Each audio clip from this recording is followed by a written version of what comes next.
22. I want to talk about King Solomon this morning. But before we do that, we need to back up a little bit to King David. In 1 Chronicles chapter 22, beginning in verse 8, it says, "But the word of the Lord came to me, saying, Thou hast shed blood abundantly, and hast made great wars. Thou shalt not build a house unto my name, because thou hast shed much blood upon the earth in my sight. Behold, a son shall be born unto thee, who shall be a man of rest, and I will give him rest from all his enemies round about. For his name shall be Solomon, and I will give peace and quietness to Israel in his days." The Lord spoke to David. David had the desire to build a house for the Lord. But the Lord spoke to David and said, "You will not build a house because you've been a man of war. You've shed a lot of blood." So the Lord told King David that he would have a son named Solomon, who would be the one that would build the house for the Lord. Now, in 1 Kings chapter 1, in verse 5, we see, "Then Adonijah, the son of Haggith, exalted himself, saying, I will be king. And he prepared him chariots and horsemen, and 50 men to run before him. And his father had not displeased him at any time in saying, Why hast thou done so? So he also was a very goodly man, and his mother bare him after Absalom. And he conferred with Joab, the son of Zeruiah, and with Abiathar the priest, and they following Adonijah helped him. But Zadok the priest, and Benaiah the son of Jehoiada, and Nathan the prophet, and Shimei and Rei, and the mighty men which belonged to David were not with Adonijah." You know, the Lord had spoken to David and told David, "You'll not build my house because you've shed a lot of blood. But your son Solomon shall build my house." Now, anytime God does something mighty, like he was doing in this situation, the enemy always tries to interfere. And in this case, Adonijah decided, "I'm going to be king."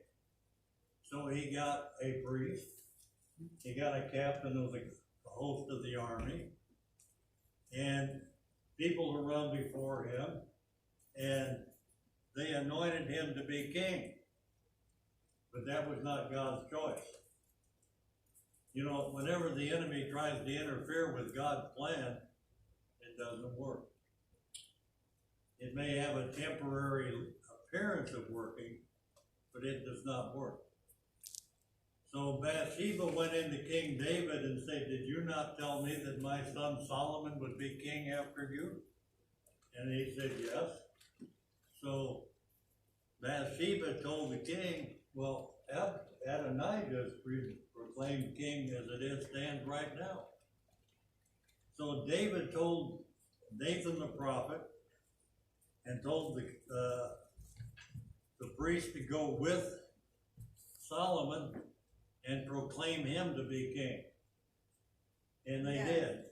The priest anointed him with oil and proclaimed him to be king in Israel.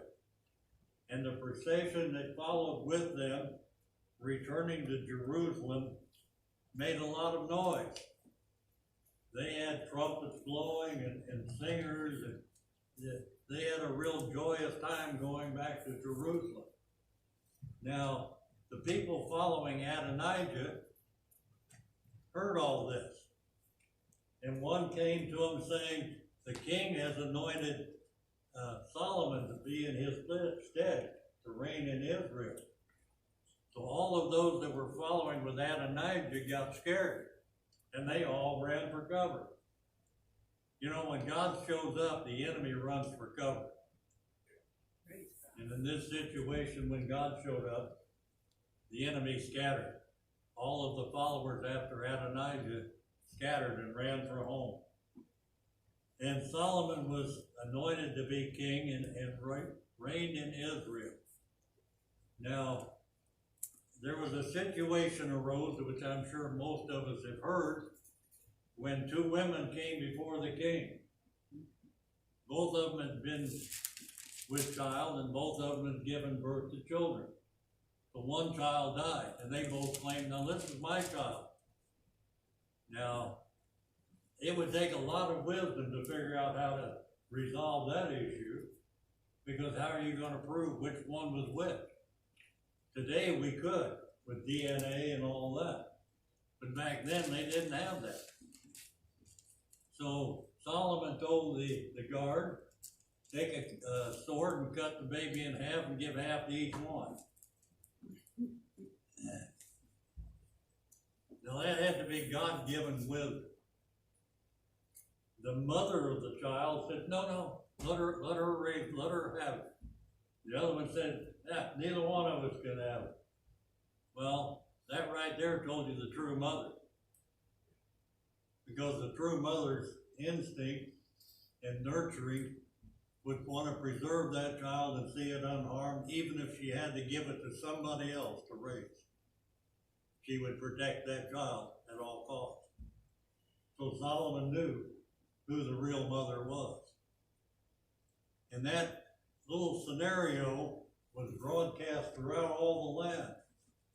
And all of the people feared Solomon because they knew the wisdom of God was in him. They knew if they ever came before his judgment seat, they better be on the right side of the situation, because if they weren't, he would know.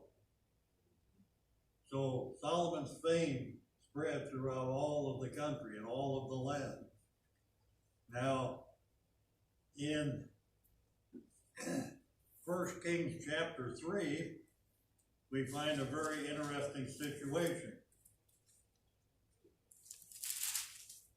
In 1 Kings chapter 3,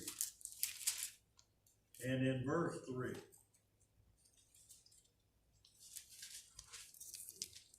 And Solomon loved the Lord, walking in the statutes of David his father. Only he sacrificed and burnt incense in high places. And the king went to Gibeon to sacrifice there, for that was the great high place. 1,000 burnt offerings did Solomon offer upon that altar. In Gibeon the Lord appeared to Solomon in a dream by night. And God said, ask what I shall give thee. And Solomon said, thou hast showed unto thy servant David my father great mercy, according as he walked before thee in truth, and in righteousness, and in uprightness of heart with thee, and thou hast kept for him this great kindness, that thou hast given him a son to sit on his throne, as it is this day. And now, Lord my God, thou hast made thy servant king instead of David my father, and I am but a little child. I know not how to go out or come in.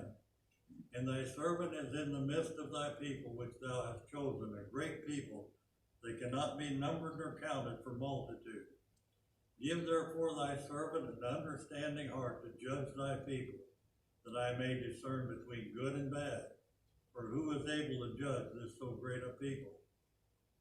And the speech pleased the Lord that Solomon had asked this thing. And God said unto him, because thou hast asked this thing, and hast not asked for thyself long life, neither hast asked riches for thyself, nor hast asked the life of thine enemies, but hast asked for thyself understanding to discern judgment. Behold, I have done according to thy words. Lo, I have given thee a wise and an understanding heart, so that there is none like thee before thee, neither after thee shall any arise like unto thee. And I have also given thee that which thou hast not asked, both riches and honor, so that there shall not be any among the kings like unto thee all of thy days.